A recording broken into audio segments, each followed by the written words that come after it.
దేవుడు కరుణిస్తాడని వరములు కురిపిస్తాడని నమ్మలేదు నాకు నీ ప్రేమే దొరికే వరకు.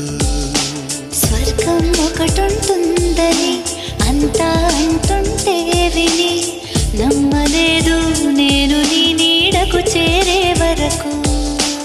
ఒకరికి ఒకరని ముందుగా రాసే ఉన్నదో మనసున మనసై బంధము వేసే ఉన్నదో. ఏమో ఏమైనా నీతో ఈ పైన కడదాక సాగనా. దేవుడు కరుణిస్తాడని వరములు కురిపిస్తాడని నమ్మలేదు నాకు నీ ప్రేమే దొరికే వరకు. స్వర్గం ఒకటుంటుందని అంతా అంటుంటే విని నమ్మలేదు నేను